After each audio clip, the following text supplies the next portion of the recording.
I am always asked that why you talk about caste in Bengal. There is no caste in Bengal. There is no Hathras. There is no Unnao. Bengal has a very, very important, glorious history of anti-caste assertion. In Bengal, there was a man called Jogendranath Mondal, the most prominent. There are so many, but the most prominent who was leading the anti-caste movement or the concerns of the lower castes, which is the Tapasilis or the scheduled castes, in a big way.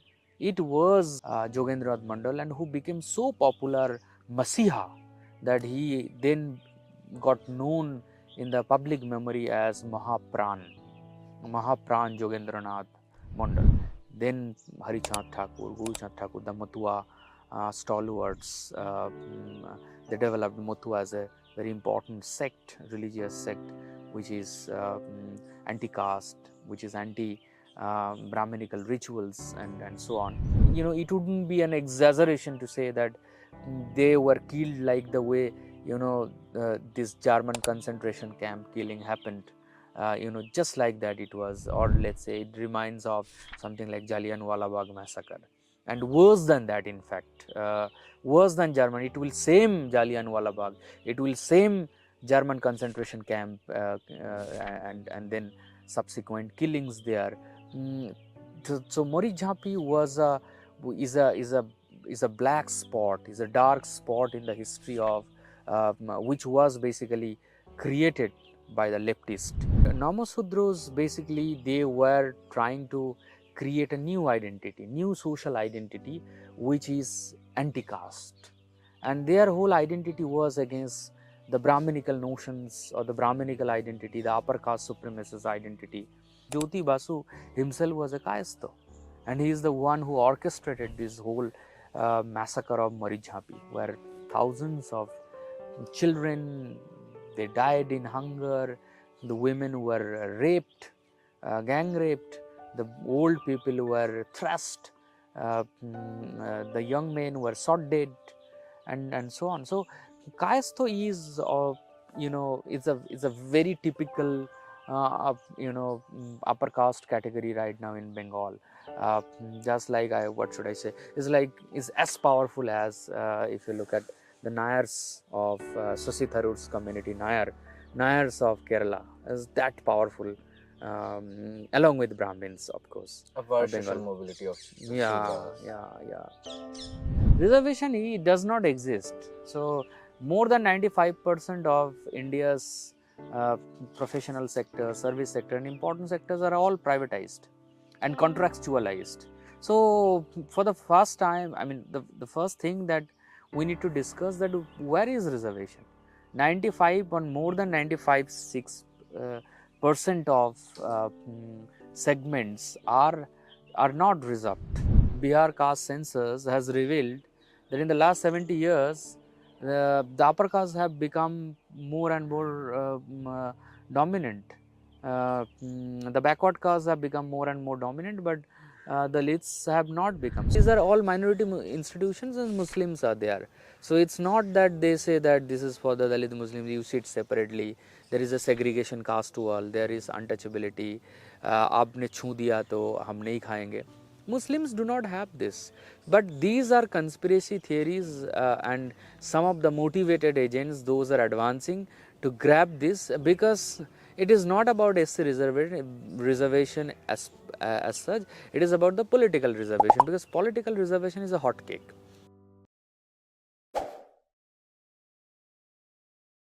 जय Bhim everyone, Jai Bhim Subhajit, welcome to Bahujan lives matter.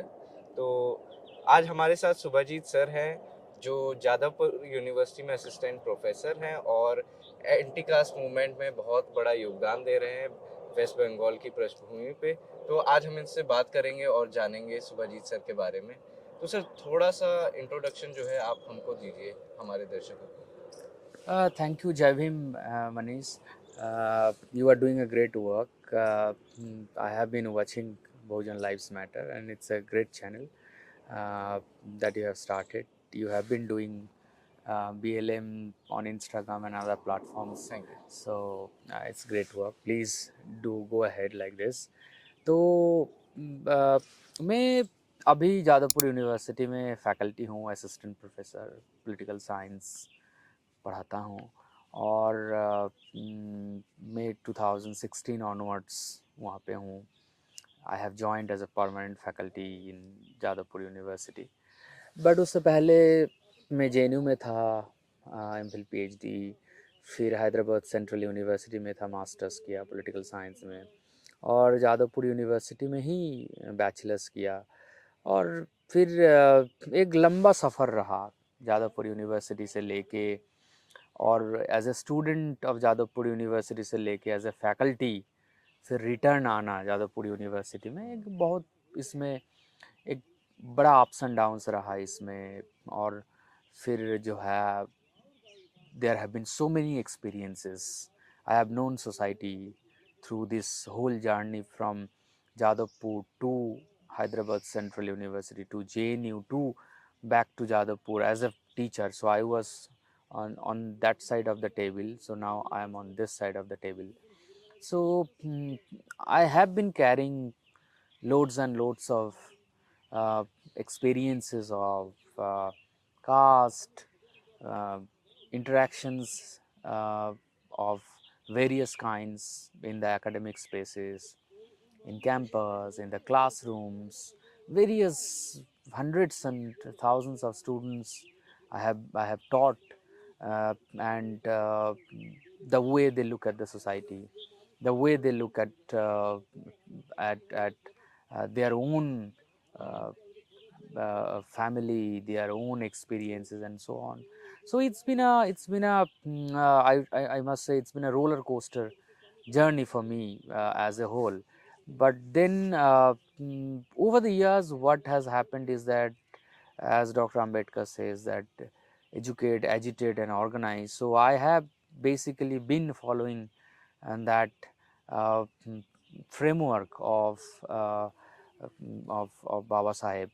And I have, after the education, I have thought that it's time to agitate. So even though during the education I was assertive, I was agitating, so I advise my students to agitate, agitate for the society, to talk about the society, to talk about everyday uh, changes in the society, whether it's in the right direction or in the wrong direction.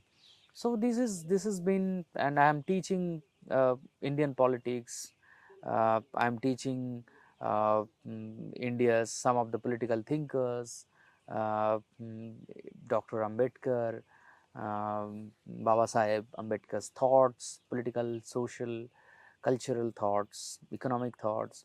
I am teaching Gandhi, Nehru, etc. So it's been a very good journey overall.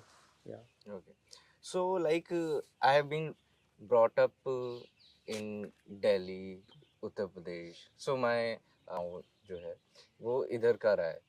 But you have studied in Hyderabad University, as I know, and in JNU, which is in Delhi, and brought up in Bengal. Now currently teaching at Bengal as well. So what do you think? Like there is popular narrative that caste is mainly in Uttar Pradesh. तो ये जो Hindi belt है यहाँ पे सबसे ज़्यादा जातिवाद है. सो वेस्ट बंगाल में नहीं है, वहाँ पे काफ़ी इंटेलेक्चुअल क्लास है, भद्र लोग है. सो क्या ये नैरेटिव सही है कि वहाँ पे कास्टिज्म नहीं है? ये तो आपने एक क्वेश्चन हम लोगों को बहुत इनकाउंटर करना पड़ता है जब बाहर जाते हैं. मतलब whenever I am outside the periphery of Bengal, I am always asked that why you talk about caste in Bengal. There is no caste in Bengal. There is no Hathras. There is no Unnao. There is no untouchability the way it's prevalent in Tamil Nadu, let's say, caste-based segregation in Kerala, and so on. So, but I have always said that in the case of Bengal, it's a very, very peculiar case of caste. That caste in Bengal is basically being subsumed and appropriated as a category of class, so that the Bengal's most oppressive and hegemonic groups, caste groups like Brahmins, Kayasthas, Vaidyas, even Sadgobi is also a very important dominant caste, landed caste. So they all are very powerful caste. So, and you look at the politics, you look at the administration, you go to the universities, you go to the colleges, you go to any important institution, whether it's a cultural institution, whether it's a political institution, whether it's a social framework, these are the caste you will see, they are largely dominating those spaces. And it's just simply, you just need to go and check the surnames uh, in a university campus. You go to the, you do a simple visit, make a simple visit, and see what are the surnames of the professors. Most of the professors, you would see they are the Brahmins, the upper castes, the Kayasthas, others. You wouldn't find much of a my title, much of a title like Mondal or Biswas or Haldar or Sardar or Ruidas or Soren or Hembram or any, even including STs. So that speaks it for itself that how in Bengal the project to destroy the caste based assertion has been completely killed and has completely been erased. You read any history books on Bengal of 17th century, 18th century, 19th century, even contemporary history of Bengal, whether it's a political history or social history, you would see that it's full of erasure of the lower caste assertions. Even though Bengal has been in the early 19th century, towards the end of 18th century, this has been the hub of assertion from the lower categories of castes, like especially scheduled caste, which is called in Bangla as Taposhili Jati. So, and there have But been, when we hear about modern history in India, it is about mostly the Raja Ram Mohan Roy and these upper caste yeah. freedom fighters. But what is the anti-caste history of modern India in Bengal, or even in medieval times? Was there any history of assertion, anti-caste movement? Yeah, so actually, I have reviewed even a book by Shumanto Banerjee on Bengali subnationalism in EPW, and this book basically articulates 18th, 17th, even 19th century history of Bengal, the undivided Bengal, and there in every page he is telling that how there was so much of cooperation between the Hindu upper caste and Muslims, but even other communities, but then they were always so hesitant to give a space to the lower castes, Bengali lower castes, the Bengali Tafsilis. So Bengal has a very, very important, glorious history of anti-caste assertion. We just here in North India, in South India, we have Iyothee Thass, we have Rethhamalai Srinivasan. In Kerala, we have Ayyankali. In North India, we have Manavar Kanshiram, then Bahinji Mayawati, and before that, then the history of gurus. Guru Kavidas, Guru Ravidas, Kabir, is an enormous history. But it seems when you will get it anywhere in the history books, but when you try to sort of dig out Odisha or even and Bengal most importantly, in Odisha, in fact, the very important figure like Bhima Bhoi, a very prominent anti-caste legend. In Bengal, there was a man called Jogendranath Mondal, the most prominent. There are so many, but the most prominent who was leading the anti-caste movement or the concerns of the lower castes, which is the Toposilis or the scheduled castes, in a big way. It was Jogendranath Mondal, and who became so popular Masiha that he then got known in the public memory as Mahapran. Mahapran Jogendranath Mandal. So, and he has a huge history of fighting against the casteist Bengalis, the upper caste Bengalis, the Brahminical Bengalis, even the so many Muslim rulers were of undivided Bengal. They were not ready to give in to his demand. So he had to clearly, in various Fazlul Huq's government in the early 19th to late 19th century, the various governments which was formed by Muslim League, and there was Congress representative, there was Hindu Mahasabha representatives, they were there. There was Sama Prasad Mukherjee in fact. There were so many congresses, but there were communists like Jyoti Basu, etc. But Mahapran Jogendranath Mandal was somebody who basically steered the whole and changed the whole narrative of lower caste and brought them into their pain, their concerns into the mainstream. And there is a huge history, and it's very less written, so that you never uh, talk about Bengal's Dalits. So what has happened is two things. One is erasure of the identity of the Bengali scheduled lower castes, and second is denial of Bengali scheduled castes by these upper castes. So there were, in fact, in 1979, there is a massive massacre which shook the entire world, but you wouldn't find that is Marichjhapi Massacre, but you wouldn't find that much of those narratives of pain and humiliation and deaths of lower castes, Bengal, those were Dalit refugees of erstwhile undivided Bengal. They were thrown out of East Pakistan, then they were in Bangladesh technically, and then they wanted to come to Bengal and settle, but they were again heckled, and then they were massacred later on by the communist Can you government. describe Marichjhapi Massacre in more detail? Marichjhapi is basically an island of Sundarban, which is a very far off area of just on the river bank.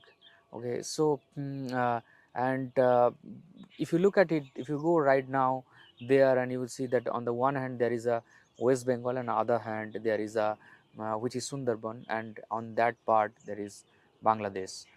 So it shares. So and Marichjhapi is now has become a ghost island. After the complete killing of uh, almost 10 to 11,000 people of Dalit refugees, lower caste refugees. So, and this has happened basically, this was done by the left front government, the first left front government, which came in power in 1977, and Jyoti Basu, upper caste man who was very cruel uh, uh, to respond to the issues of the Dalit refugees, of the lower caste refugees of Marichjhapi. So they before even they were sort of going here and there, trying to settle in a location uh, mm, mm, of Bengal. So they chose, even they were negotiating with the communist government. Communist government, the communist leaders, the most of the upper caste leaders, they all promised the lower caste refugees that when we come to the power, we will settle you. Uh, but when communists came to power, they just forgotten all those promises, and they started sort of taking the Marichjhapi lower caste head on. And then all of a sudden they were putting so much of pressure, creating false narratives of that they are destroying jungles and creating security issues and all. So, and then they started putting several blockades on these uh, few on these thousands of people, lower caste people, those were kind of settled. Even though when they were coming to this area of Marichjhapi, island. So they were so much of blockade. They were in the road, the childs were killed, women were thrown out, they were not given food, they wanted to agitate in the heart of Kolkata, they were not permitted, they were thrown out of the trains, running trains, and the kids, the young kids, they were thrown out, women were thrown out of the trains when they were trying to move into West Bengal for the settlement. So it was very inhuman. It's unimaginable, blood-soaked stories. One of our very prominent journalists, Deep Haldar, has written a whole book on these oral narratives of Marichjhapi Island. Those are still alive in the name of Blood Island. So it's a blood-soaked, as Deep calls it, blood-soaked history of Bengal and the whole partition era. But very unfortunately, if you look at the history books written by uh, these Bandopadhyayas, Chattopadhyayas, Mukherjees, Banerjees, Basus and upper castes, so they have never gone deep into this whole massacre and never told the broader public sphere what really has been done by their own castes to these lower caste Bengalis. So they have, some of them has just very slightly they have mentioned Marichjhapi, but none of them have talked that how this was a caste based massacre. This was a caste based butchering by these upper caste communist rulers like Jyoti Basu. There was his minister Ram Bhattacharya, communist leader Ashok Ghosh, and so on. So these, I would say, fascist communist leaders, they never had a little bit of mercy when this lower caste refugees, those are Dalit refugees, they were pleading for the settlement.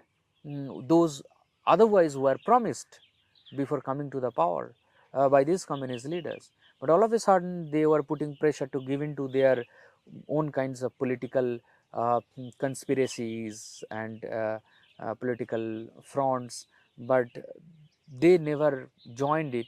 They all they wanted is a dignified life for them, to just leave those otherwise were used as football. From Pakistan, the, the Muslims have thrown out, and these are basically, most of them are very rural farmers. They were in earlier, the original places of this Marichjhapi, lower caste refugees, those who were killed, was from Faridpur, Khulna, Jasor.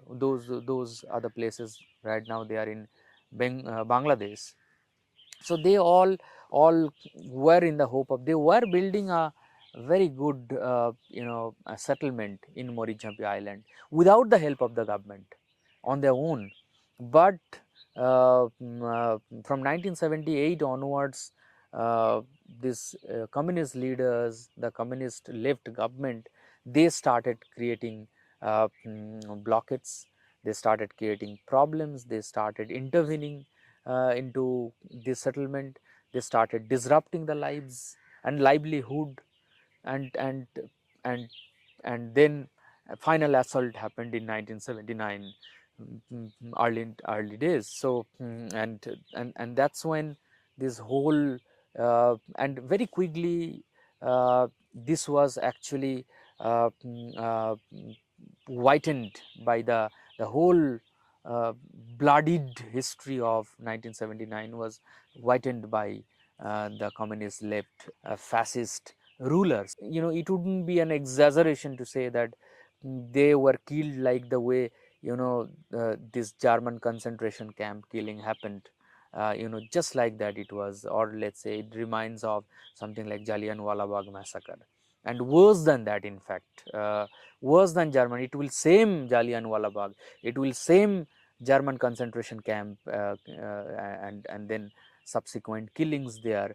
Mm, so Marichjhapi was is a is a is a black spot, is a dark spot in the history of which was basically created by the leftist government of Jyoti Basu and his men, his cadres, the left cadres, uh, they went into Marichjhapi Island in the dress, in the police dresses, and along with the police they also helped they took police into the island, and along with the police they gang raped, they have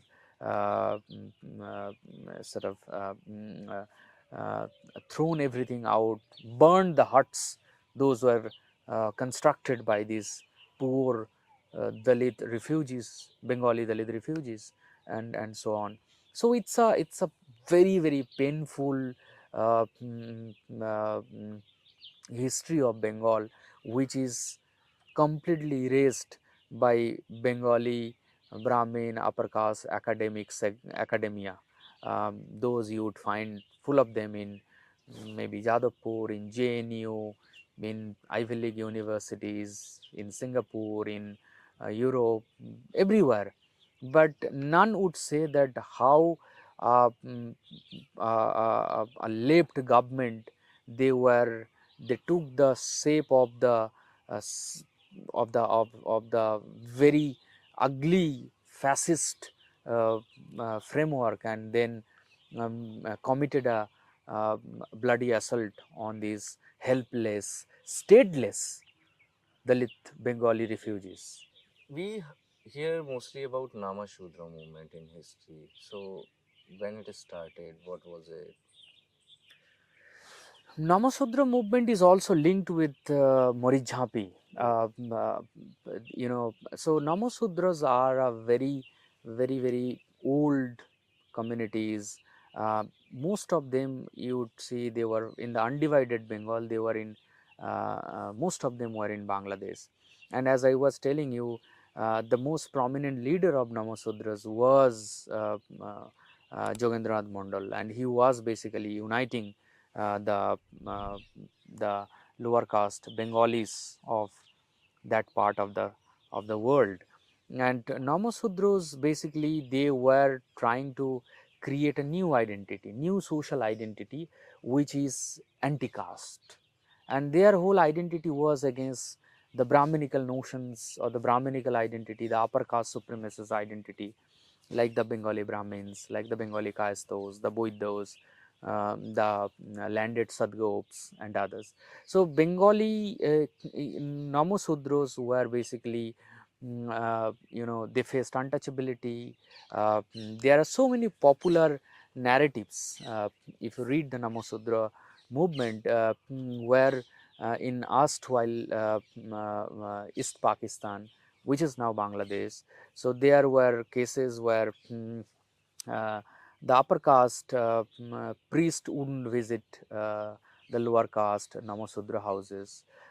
If there is a post-death ritual in the houses of lower castes, so the upper caste wouldn't come, because the upper caste Bengalis would not like to sit with the lower caste people and lower caste Bengalis, and they wouldn't eat together. They would refuse to do that. So then there were so many incidents like that, uh, which actually strengthened the resolve of this a very minority segment of lower caste Bengalis, those otherwise were trying to adjust. On the one hand, there were you have the upper caste Bengalis, then there were Muslims, and then they were in between.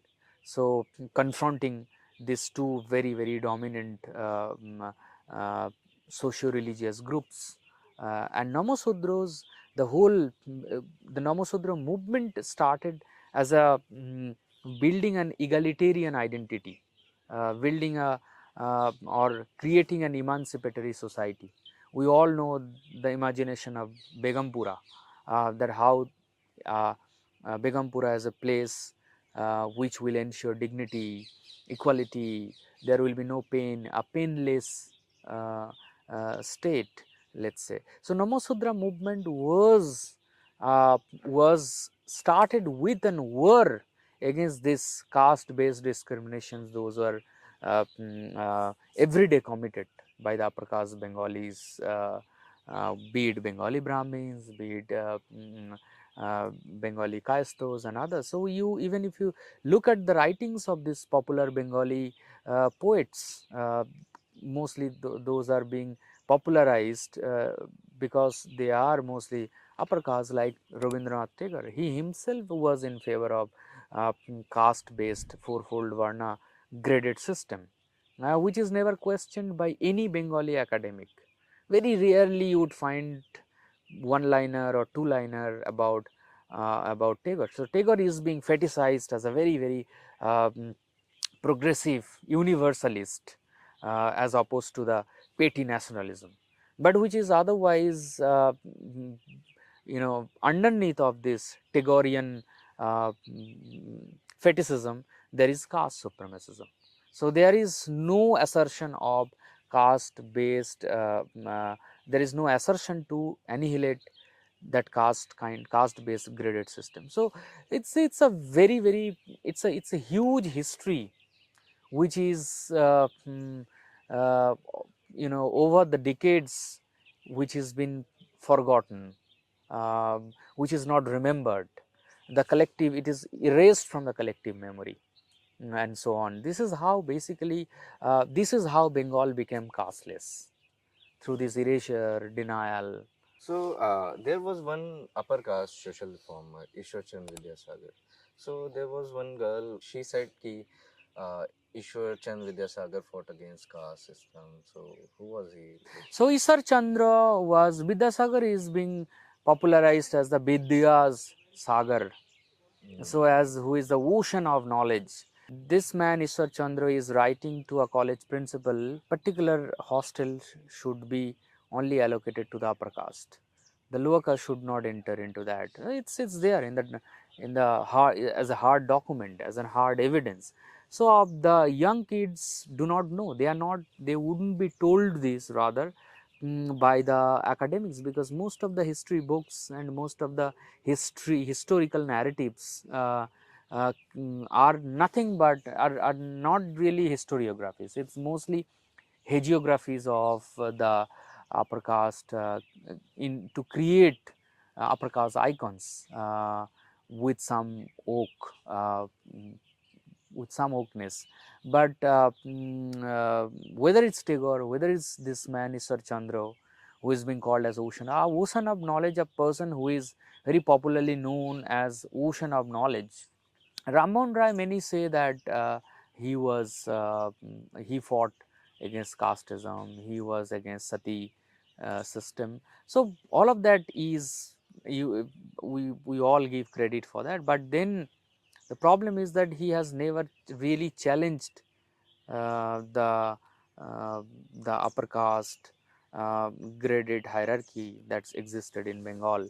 On the other hand, if you look at this in contrast to these upper caste persons, if you look at these lower caste icons like Jogendranath Mandal, then Harichand Thakur, Guruchand Thakur, the Matua stalwarts, they developed Matua as a very important sect, religious sect, which is anti-caste, which is anti-Brahminical rituals and so on. And this whole history, there is a whole history of Pandros and Pandro Khatriyos, Namasudros, Rajvangsis. They had so many. Panchanan Burma is one of very important stalwart of Rajvangsis. Those are mostly found in northern part of Bengal right now. So, if you read them, but they are not allowed to enter into the mainstream public sphere. So, they were kept on the periphery and never entered, and that's how they could never enter into the core of the Bengali supremacist culture and socio-political discourse. I hear about this caste, but is there any mention of their Varna? Caste is basically a very important dominant caste. There are castes, those who are, there was a time they were called as Sudras. In Bengal, this entire caste categories were divided and subdivided so much that you wouldn't know much. And this was all very beautifully, quote unquote, beautifully done by the leftists in their 3 decades rule, a bloody 3 decades rule where Dalits got nothing, the lower caste, lowest scheduled caste got nothing really. So, but the Kayasthas today, if you look at it, the modern in modern Bengal, so-called modern Bengal, the Kayasthas are a very important dominant caste, upper caste. Of course, they wouldn't like to be identified as Sudra or something. So, they are very important caste group in terms of their penetration in the various important social locations, cultural locations, academic locations, political locations. They have a huge fleet, and they are as caste supremacists as their upper varnas like the Brahmins and the other upper castes like Vaidya's, and also Savarnas like Sadgops. So, there are so many and so many writings. If you read, even in fact Jyoti Basu himself was a Kayastha, and he is the one who orchestrated this whole massacre of Marichjhapi, where thousands of children, they died in hunger, the women were raped, gang raped, the old people were thrust, the young men were shot dead, and so on. So, Kayastha is is a very typical upper caste category right now in Bengal. Just like what should I say, is as powerful as if you look at the Nayars of Shashi Tharoor's community, Nayars of Kerala is that powerful, along with Brahmins, of course, A of vast social Bengal. mobility of Yeah, Sudras. yeah. So recently, Tavleen Singh wrote an article on the Indian Express that reservation should end. And there is continuous demand to end reservation, and there are many influencers and academicians, journalists who are uh, like writing and speaking like reservation is killing merits and more meritorious people should come into institution and do jobs. So how do you see why are they doing this? It has become a very common kind of hate against reservation, and we have been living through it. I have kind of personally uh, stopped talking about reservation, because reservation is so less in this country, because most of the reservations are in whatever little bit of reservation that is left in public sector is very it's peanuts. Most of the reserve seats are not filled, most of the, so reservation does not exist. So, more than 95% of India's uh, professional sector, service sector and important sectors are all privatized and contractualized. So, for the first time, I mean the first thing that we need to discuss, that where is reservation. 95 or more than 95 6 percent of segments are not reserved, they are all unreserved. So, whether it's the private sector companies, whether it's the private sector MNCs, whether it's the private sector universities, everywhere there is it is all run on the on networks, and these are all upper caste. So, why there is I mean, why there should be any talk of reservation? Reservation doesn't exist in India. And reservation is never implemented properly in the last 7 decades. Where is reservation? I don't see reservation. The idea was reservation should have been expanded and implemented in every sector to create an egalitarian society, as Baba Sahib calls it, to create a Prabuddha Bharat. But I don't know. But the point is that when I see people like Tableen, Tablin is not something that I don't find it worthy to discuss that article even. That's a complete set of an article, as this should not be considered as an article. It's just Tablin Singh is an upper caste, so Tablin Singh can get away writing those set and still get it published. So that's the trauma with which we are living. But Tablin Singh से भी ज़्यादा जो खतरनाक लोग हैं वो जो academic institutions में बैठे हुए हैं, अपर कास्ट्स, जो पॉलिटिशियंस हैं जो कि इस चीज़ को, रिजर्वेशन को एक्सपेंड करने में इस इशू को उठा ही नहीं रहे हैं। ये लोग काफ़ी साइलेंट रहते हैं इस इशूज़ के ऊपर। नहीं तो इस देश में आज भी every day there are hundreds of caste atrocities on Dalits, mostly get unreported. There are rapes on scheduled caste women. They are hanged after the gang rape and so on.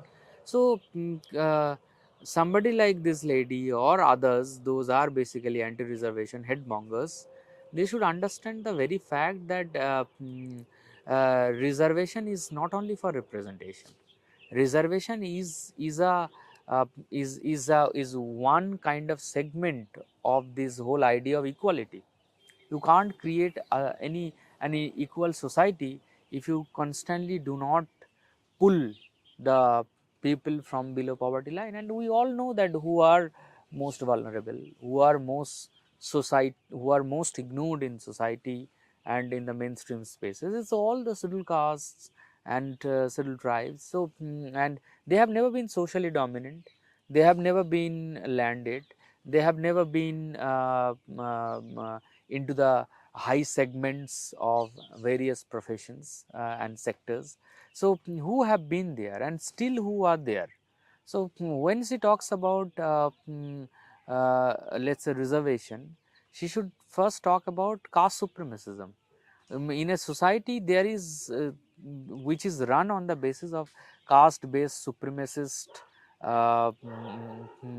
ideological mindset, there is no space of reservation, and which is why you see so many, whatever little space is left, 2 to 3%, there is no even if there is reservation, but the reservation is not implemented properly. There are hundreds and lakhs of vacancies in railways.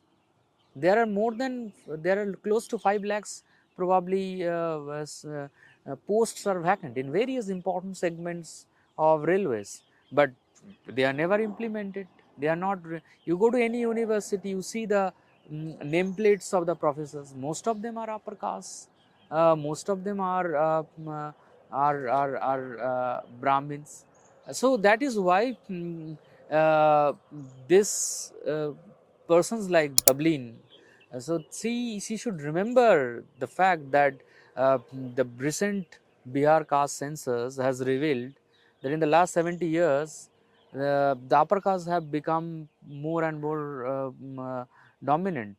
The backward castes have become more and more dominant, but the Dalits have not become. So even if Dalits have reached somewhere, it is because of the little bit of political reservation that they get, and the little bit of reservation that they get in education and other service sectors of the government, of the public sector. So reservation is not really a remedy. I feel these are old primitive arguments that reservation is a remedy to uplift the lower caste. Reservation is equality.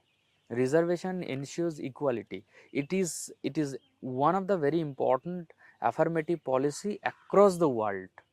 You go to Australia, look at Australian cricket team, they implemented reservation. There is Aboriginals reservation in the Australian cricket team. So and they won this match. And Indian cricket team, if you look at it, there is no reservation, but what has happened? They have failed to deliver in the World Cup. So we had all hoped that here is all the meritorious players. So what is this idea of merit? um, this person Tablin should go and ask the Indian cricket team that you all were from the, even this Vivek Bindra, that you all were from the unreserved category. There is no reservation, but why you failed in front of a reserved kind of affirmative policies, policy implementing Australian cricket team. So that means reservation brings merit. Non-reservation basically destroys merit. This is the reality of India.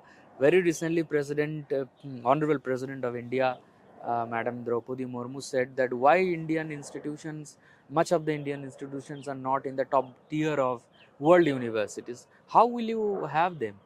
On the one hand, in the Indian academia, you have most of the professors from the upper castes, and they are, after getting PhDs from Ivy League and Europe and American universities, you are discriminating, and because of your treatment, students are taking the very cruel form of ending their life. On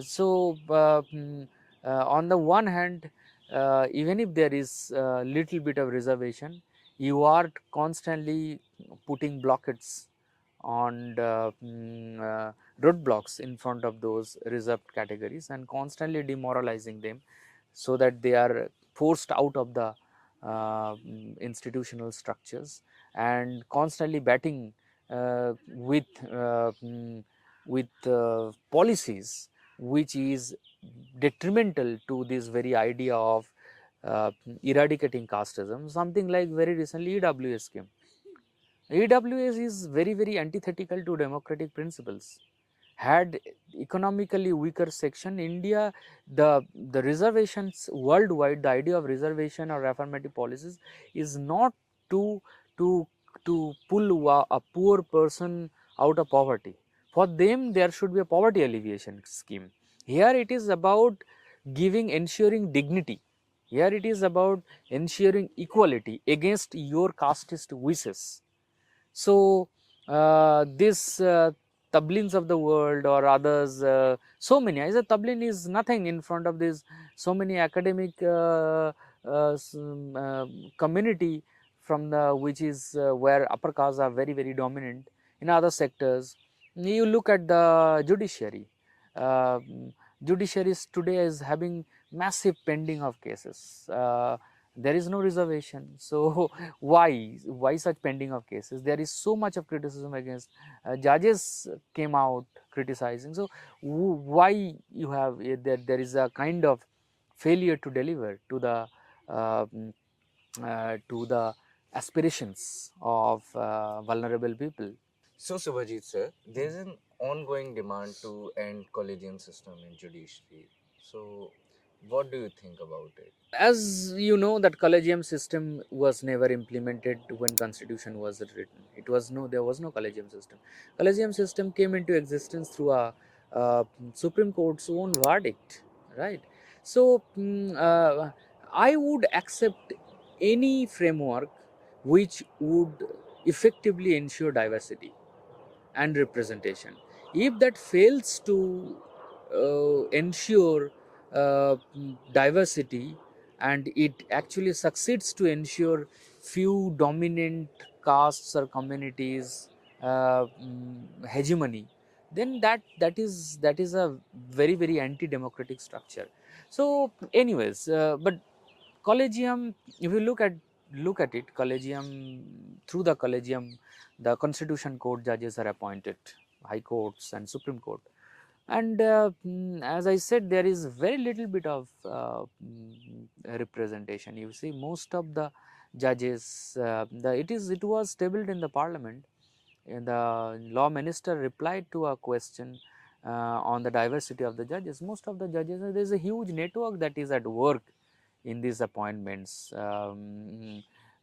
Somebody's father was a judge, the son has become a judge, thus son's son will also become a judge. So, it is kind of taken and given kind of framework. So, collegium system, I do not think it is working. It is not ensuring it's, and Supreme Court right now does not have a judge from the scheduled tribe community. Is the democracy has ensured a woman from the tribal community goes on to become the chief of this state, becomes the president of this country. But what is this collegium doing? Collegium is not been able to ensure the scheduled caste, which is more than 8% of India's population, they do not have a judge in their in the Supreme Court. Why? This is, if this goes on, people would be losing, as Baba Sahib said, and people would be, and I am paraphrasing, people would be losing confidence in these areas, because it is going against the constitutional morality. People are raising voice against collegium system. So even the current government is also want to end this collegium system for their benefit. But now recently on Constitution Day, they placed the statue of Baba Sahib Ambedkar in their complex, Supreme Court's garden. So why are they now doing it after so many years? Yeah, it's actually the assertion of the uh, mm, uh, anti-caste assertion is the largest budge right now within the democracy, which is why they are forced now to hear these noises, and it's very sad that the man who wrote the constitution, the global civil rights icon like Baba Sahib Ambedkar, he wrote this constitution, and he himself was a barrister and a lawyer, and lawyer of an excellent repute.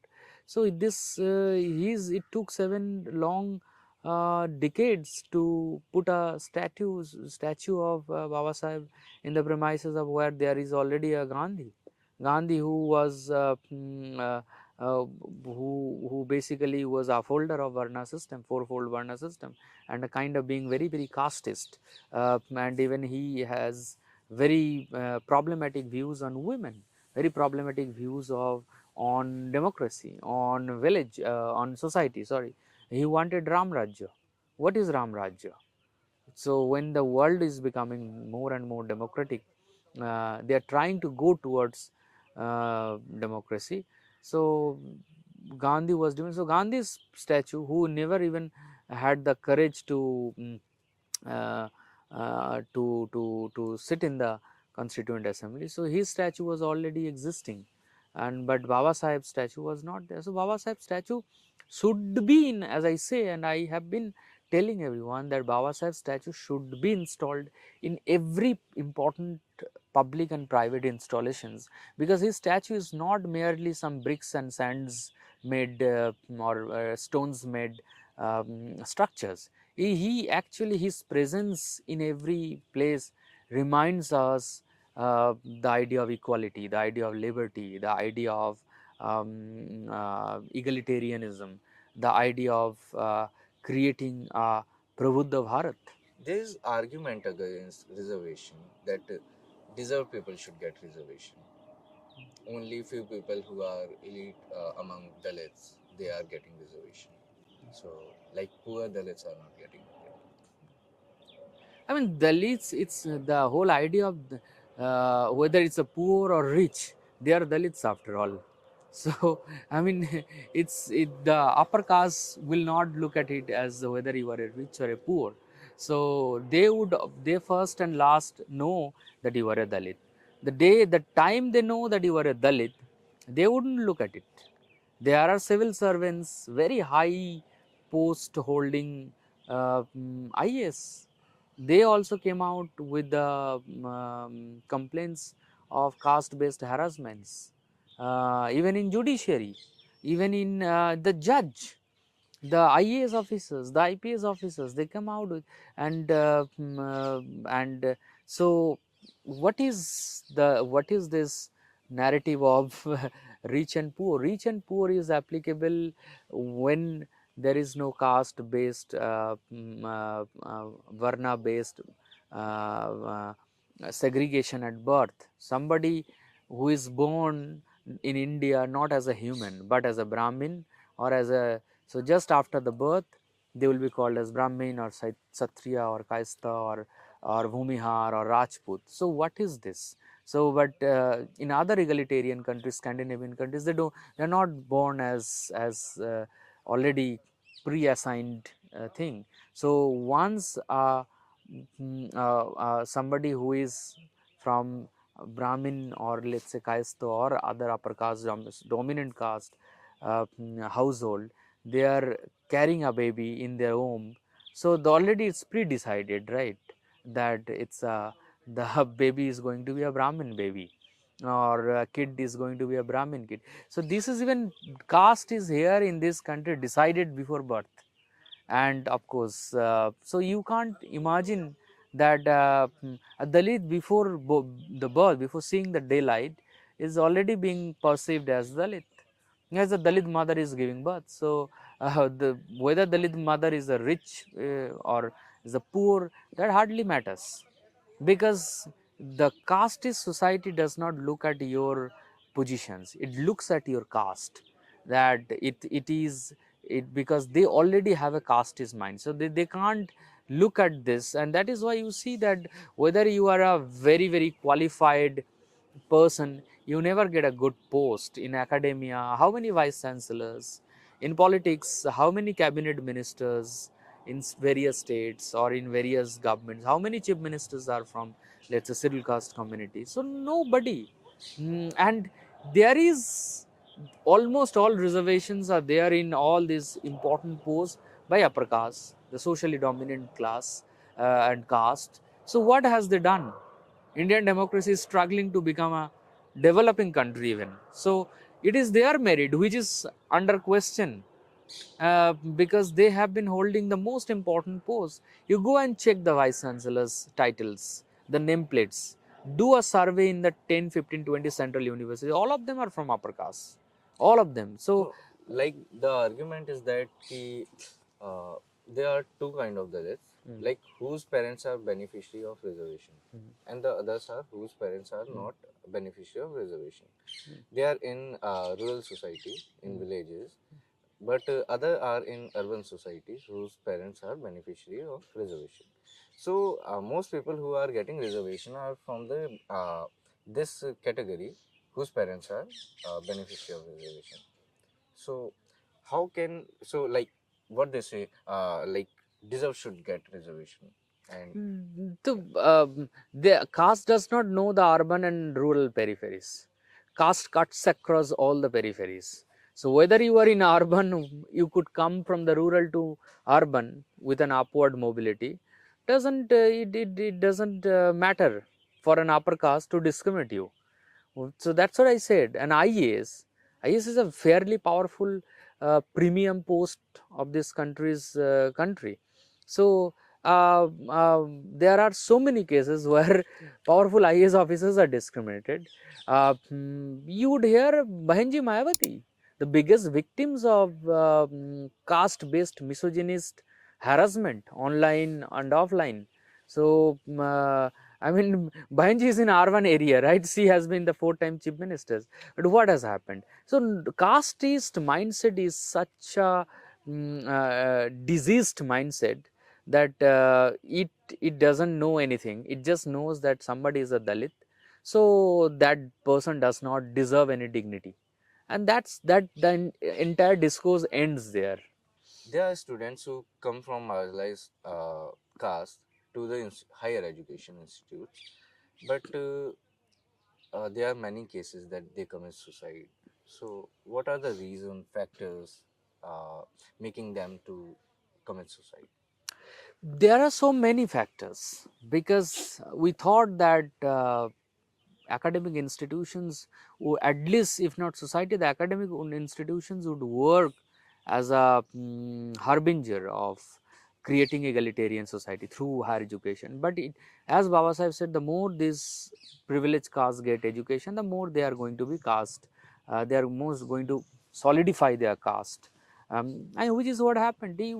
I have been telling that you do an experience census in the university campuses of Dalit students, Dalit researchers, Dalit professors, and upper caste Brahmin and other upper caste Savarna students' experiences. There is a huge gap. The Dalit student texts upper caste professor to meet, to show the chapters of the PhD. The teacher doesn't respond.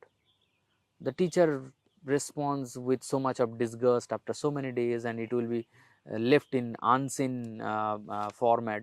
And you ask the same upper caste student working under the same upper caste professor, so they have been talking regularly, they are in good interaction mode, they party together, they can work together and all that. So so this upper caste, and you just check the interactions over email and WhatsApp and other social media spaces.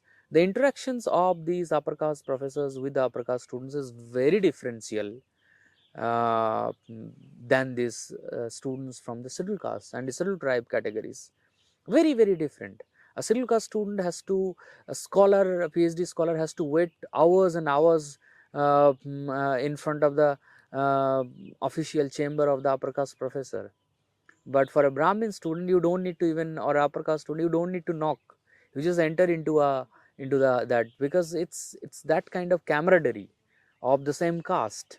Okay, so and the if there is a lower caste professors from day, the if it's a scheduled caste professor, they are overburdened from the day one with these more so-called immoral Brahminical questions, that you are coming from lower caste, most of the lower caste professors, they can't teach, they can't dress well, they can't do this, they can't do that, they can't handle them well.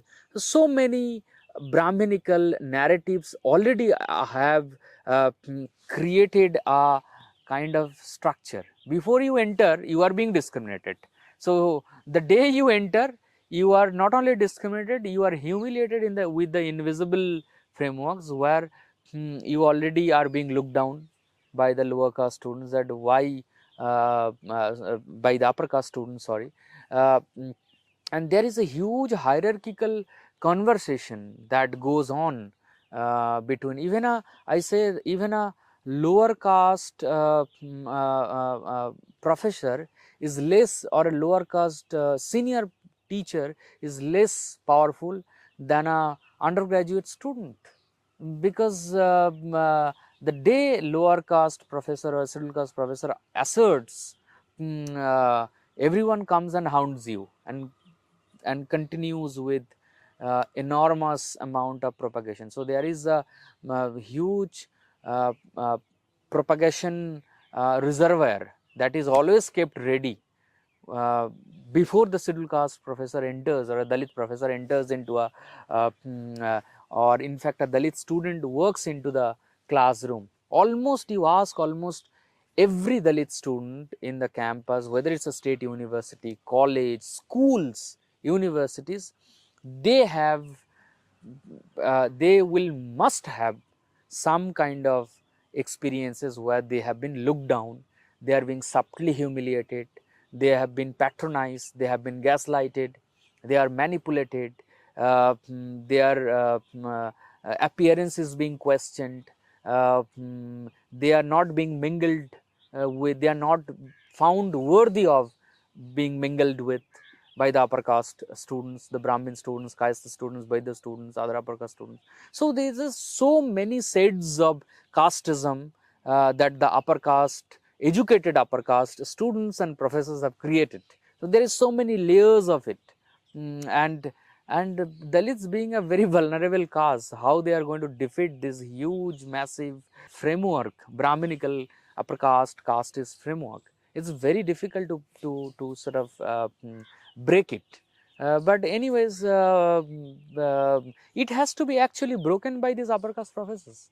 They should have the, they should have the humility and morality to not only uh, deal with the lower caste students compassionately, but they should stop looking at these students as a reserved category students, but as a human, just like upper caste students. So they should stop thinking them as a lower meritorious person, which is otherwise very wrong, because most of the upper castes I found are actually not meritorious, but just because they have a massive caste networks in academia in every sector, because they have their men everywhere holding powerful position, and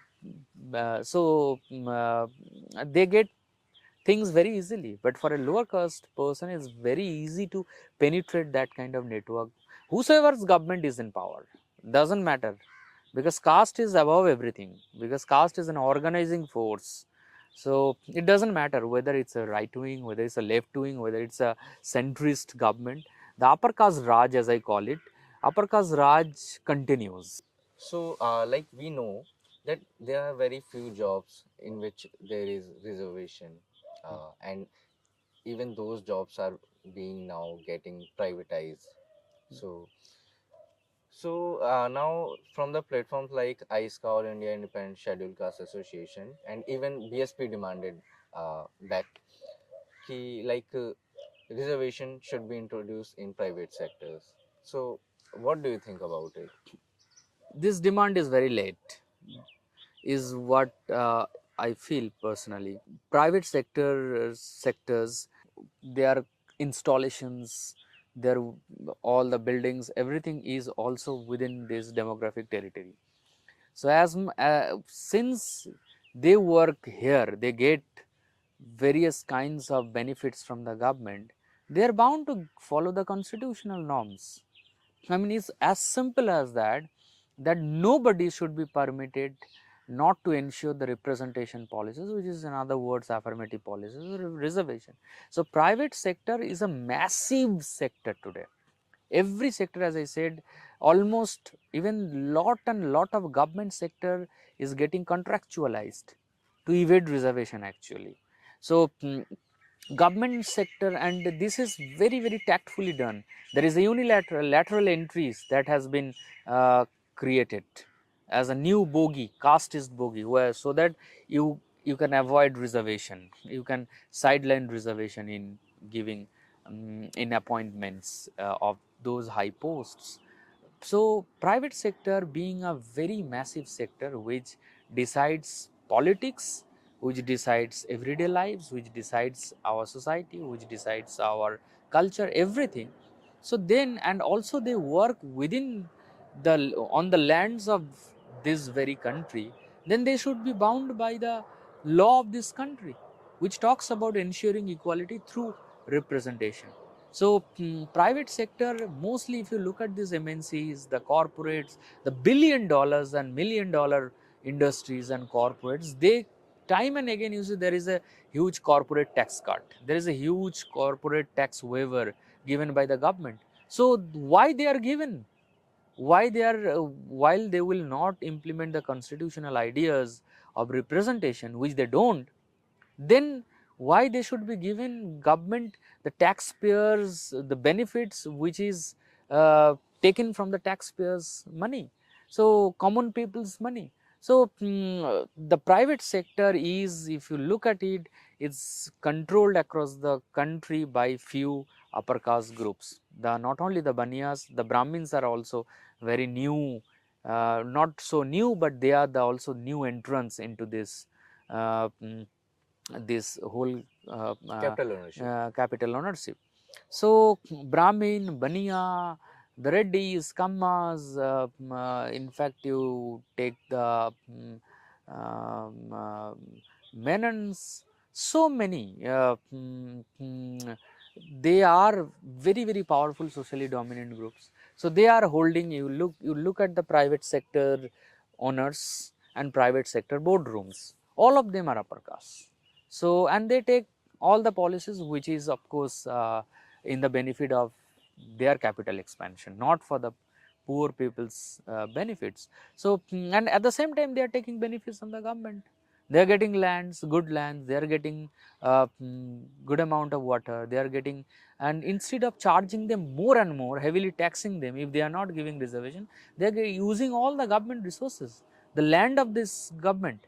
So it is that it is in the interest of the vibrant democracy, if the private sector does not ensure representation through reservation, it is going to be it is going to create a major crisis in the days to come within the democratic system, because democracy will stop functioning as an idea if there is no representation. If there is you know day, if there is a huge amount of socially vulnerable people are going backward and they are becoming more and more socially poor, and then there are few upper caste groups are becoming more and more monetarily powerful, socially powerful, economically powerful, politically powerful, then this country's democracy, which is built on the aspirations of everyone, then it's going to stop work, it's going to stop working. So for a vibrant democracy, private sector should at any cost implement reservation at the soonest. The government should bring bills and hold them accountable, that you are working within our territory and you would not be abiding by the laws. So it is, even if you are making money, you are making money through the consumers, the poor people, they are also your consumers. So you wouldn't give representation in your boardrooms, in your managing director position, in your chairman's positions from the socially vulnerable communities. Why? So they don't deserve. So even though private sector should now introspect importantly that they are a very inefficient sector in India. One of the reason Indian democracy is not progressing as fast as Baba Saheb expected, because the private sector is very inefficient, because the upper castes are running this. How many do we have this private sector been able to produce or give competition to a Apple, or they could produce something like Rolls Royce? Why? Why we could not give a tough competition to these companies? Everything that you see is from a Buddhist country or from the Christian countries. They are the most innovative countries. So here you have all the boardrooms, all the private sectors are controlled by private sectors, and you have failed to make global impact, to fail to produce world class products. As I said, like so you go to buy a motorcycle, it's not India made. The best of best brand is so you are not going to buy a Indian model if that does not give as much efficiency as a Hyundai or let's say. So why most of these upper castes, those control the private sector, why they ride Mercedes or they ride let's say BMW, why they can't produce that here? So that means their merit is under question. So what is this merit that they have, that they could not even give a tough competition to let's say a Samsung mobile? So what have we produced in the last 70, 80 years, 75 years, despite getting so much of benefits, tax cuts from the poor people's tax that the government is providing you, giving a tax cut, the loans are provided from LIC and so on. So this is the time has come. Private sector should have humility, the upper caste should have humility, that the private sector also will fail if they do not ensure representation and reservation. Their days also will end, because there will no more be consumers, there will only be consumers who will be buying the foreign products which they buy. So about reservation, there is one more demand of the inclusion of Muslim in the scheduled caste list. So what are the arguments in favor of reservation for Muslims, Dalit Muslims, and what are the against arguments about it? Well, this debate is kind of settled, very well settled debate already. The constitution makers settled this debate in Constituent Assembly itself. If you look at the whole discussions during Constituent Assembly, and subsequently if you look at the constitutions, various paras of constitutions, articles of constitution, it is well settled that the Muslims are, of course, those have not left for Pakistan. They have chosen to stay back as much nationalists as others are, other Hindus are.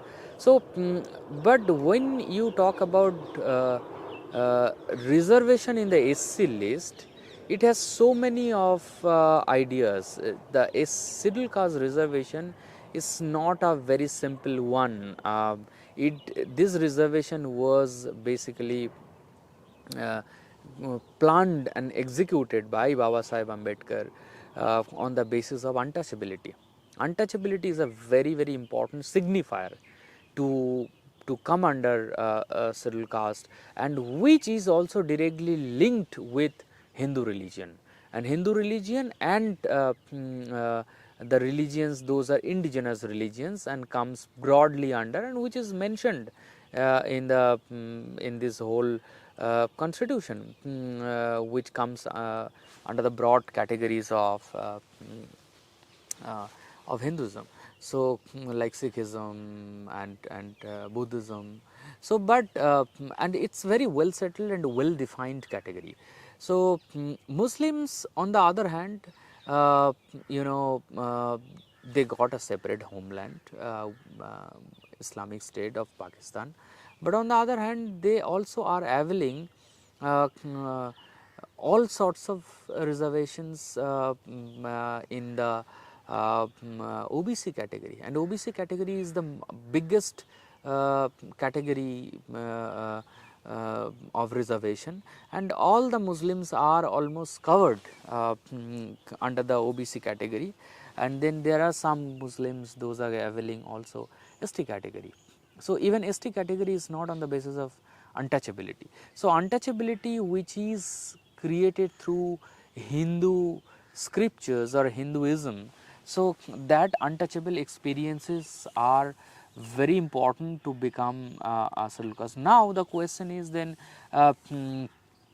why let us say Buddhists, why the Sikhs, they got into scheduled caste, they also got converted.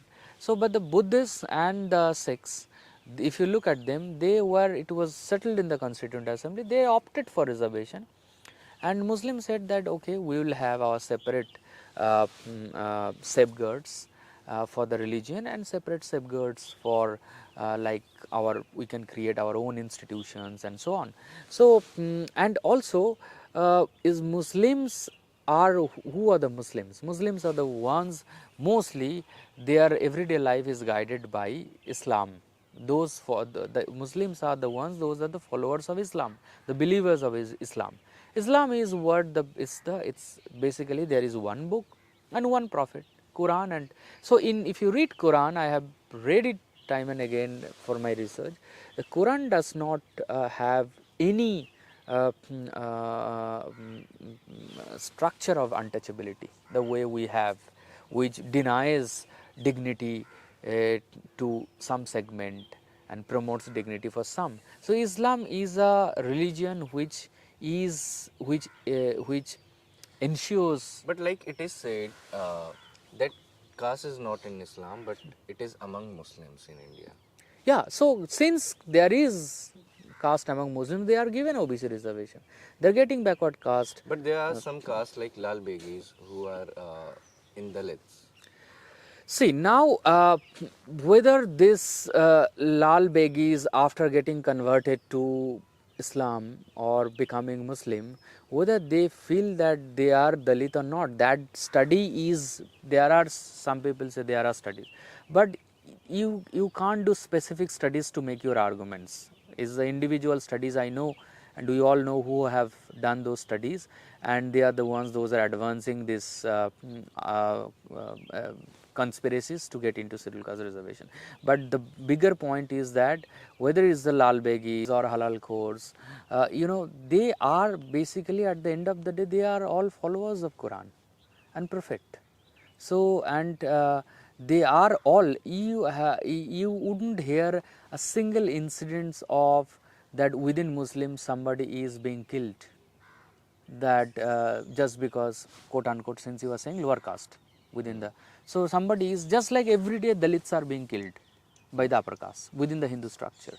So, and you wouldn't hear, have you ever heard that a Muslim wanted to touch something and somebody says that you are untouchable? It's not that, and killed.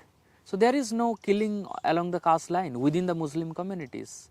So there is no inter-caste killings within the Islam or within the Muslim community. So it is all Dalits that they face. So even if you see in the academic institutions, various academic institutions, those are minority institutions. There is no, these are all minority institutions and Muslims are there. So it's not that they say that this is for the Dalit Muslims, you sit separately. There is a segregation caste wall, there is untouchability. आपने छू दिया तो हम नहीं खाएंगे. Muslims do not have this, but these are conspiracy theories and some of the motivated agents, those are advancing to grab this, because it is not about SC reservation as such, it is about the political reservation, because political reservation is a hot cake. Political reservation is something which ensures representation in politics as well, which was again the post-Pune Pact decision that's where it was arrived. So the political reservation is something which is now the basic target under the garb of demanding into, so that they can increase their numbers. But this is also at the same time you have to understand the fact that the global Islamic movements, you go anywhere, there is only one Quran and there can be ethnic issues, but there is no untouchability. Like Hinduism, like untouchability is not practiced there in Islam or among Muslims, just like Inder Meghwal, Jitendra Meghwal, or let's say Hathras kind of is upper caste, lower caste thing. So have you ever Unnao, Dalit girl is raped, Lakhimpur Kheri. So have you heard those kind of things that Muslims are doing, that Muslim men on the Muslim women? No, just because of the caste hatred. It's not there. That itself says that some people are advancing it for their own agendas, and it's not going to be, and it's already settled in the parliament, it's settled in the constituent assembly, it's in the constitution also. So there is no further discussion that is needed on this, and we should not have this discussion. It can create a religious disharmony. It is also questioning of one religion like Islam, which has no untouchability, and we can't question religion because Constitution of India does not allow us to do that. Thank you so much, Subhajit sir, for this conversation, and I hope all the audience have learned a lot from you. Thank you so much. Jai Bhim. Thank you.